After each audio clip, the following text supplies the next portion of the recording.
What up, fam? Welcome back to Croco Nation. Today we're going to talk about some drum tips for tech house. I'm going to go over some arrangement techniques, processing, and how to add width, and then I'm going to talk about how to add some ear candy. So throughout this entire tutorial, most of the samples I'm going to be using are from my Casa Kickstart pack. It's completely free, guys. It's on my website on croconation.com. I also have a link down below, so if you'd like to support the channel, please click on the link down below and enjoy it. It's free.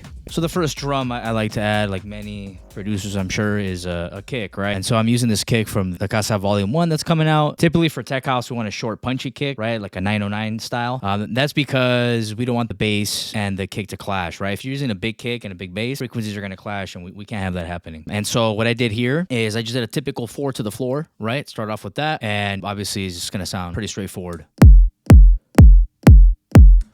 Right? Nice short punchy kick. All right, so the next thing we're going to move on is to cymbals. So I made this pretty easy. I know a lot of people like to add 60 hi-hats, and I'm going to pan it right and left, and we're going to do all that. That's fine. You can do that, but you just got to be cautious of the volume levels and then also of frequencies clashing, phasing, and so forth. So I kept this one pretty simple. Gets the job done, right?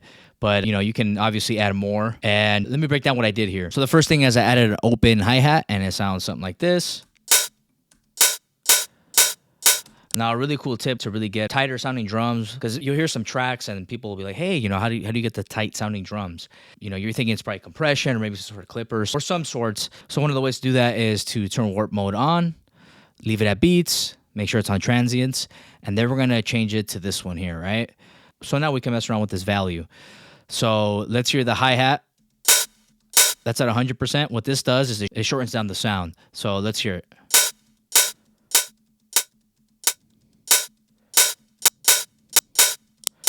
Let's say I want a tighter hi-hat. This would be the way to do it. I like it around there. So you can use that for drum loops, for example, like top loops. So you want to shorten it down. This would be a great way to do it. Honestly, you can even use this for vocals or maybe some leads, right? But it has to be an audio file format to do it this way. That's why I like to use audio. And before we continue, guys, I just want to pull up this panning cheat sheet. So there's like a basic guideline of where things sit in the mix. Like, for example, the bass and kick and lead vocals, you want it in the dead center of mono. And then if you have like background vocals, you can have them on the side, maybe some toms. Hi-hats, you can pan them right or left. So typically, you want the lower frequencies in the dead center. And then as you move it to the mids or highs, that's where you can start to pan them right or left, or even do a stereo width, right? Where you can push things to the sides of the mix. And so the reason I'm bringing that up, guys, is because, for example, this open hat I placed it in dead center. However, I added a closed hat loop and I panned a little bit to the right, so it sounds like this. I also added a little bit of a delay, as you can see. Slight reverb to put it to the back of the mix a bit. Nothing excessive, right? Just a little bit to add some color. And so if we play it together, it sounds like this. And then lastly, as far as cymbals, I added a ride in the background. I did two things to take advantage of the stereo field. I added an auto pan. I adjusted the amount to my liking. It sounds like this, right? I just want a little bit, just so it goes right and left. And the wave that I use is a sine wave, so it's a smoother feel, right? It's not as aggressive. And then I just added an LFO, volume shaper. So that's going to have like a pumping effect. It's going to add some movement to it. So this is without the LFO. Without the auto pan. With the auto pan, with the LFO. So all together, it sounds like this. All right, guys, next we're going to go over to our lovely claps. So the way I arrange this, I have one in the dead center, mono, and then I have one that is covering the sides. And I'll show you how adding another clap with width really helps fill up the space. So first things first, I added this clap by itself, right? More of a mono, more of a dead center kind of a sound. That's where it sits within the mix. And then I added this one that's wide.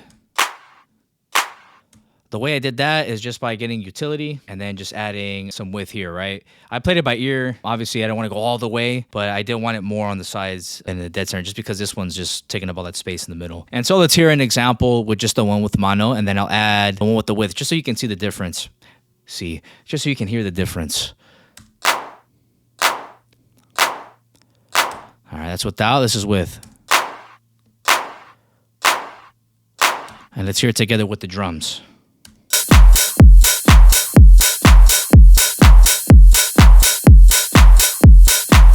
It's a huge difference once you add that clap with the width. One thing, guys, if you haven't noticed, I have the volumes pretty low. The best thing to do, just random thought here, is to start low so you can mix up, right, with proper gain staging, which I'll go through in another video, but I just wanted to throw that out there. That's why I have the volumes pretty low. And then lastly, guys, I went ahead and I added some random percussions. I literally just grabbed these from Splice. I just wanted to experiment and see what worked, right? So I'm going to play the percussions by themselves, and then I'll dive into each one. And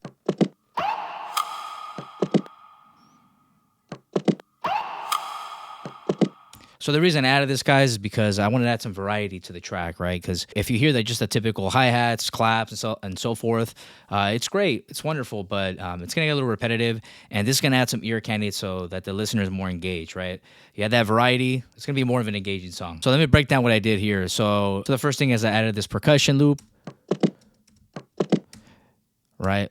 This was generally low volume, so I had to put it a little higher. So I put it at -2 dB. But typically you want this kind of in the back. You don't want this dominant in the mix. And so I also added a wood block. So what I did here, and experiment with this, guys, I pretty much reversed this.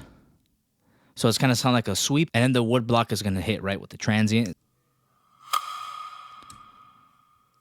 So you can use that for vocals or even claps or however you like to use it. I'll leave it up to you. Be creative. But that's just one of the techniques that I use within my drums as well. Not only synths or vocals or transitions. And the last thing is actually not a drum. It's actually a vocal. And so this is how it sounds like.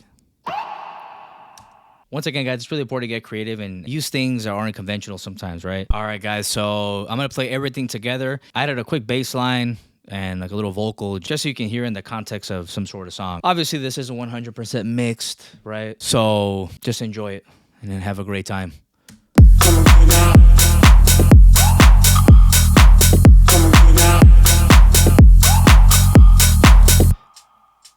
Like, do you see how much life the percussions add to it? So let's hear it without. Freaking dope. But then you add the percussions and it just adds that ear candy that we were just talking about.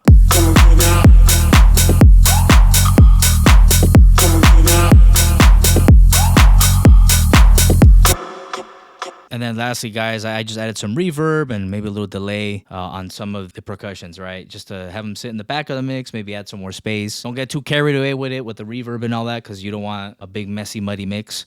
But just enough, right? Just to add that flavor and fill up some space. And so I hope you guys found this helpful. It's a good deal. All right, producer friends, thank you for tuning in. I really hope you found that helpful. I hope that's going to make a difference in your tracks. If you'd like to support this channel, please consider following us and please consider going to croconation.com. We got free resources and free sound banks, and we also have one for sale. I do have a tech house pack coming out soon. There's also a link down below. All right, fam, take care.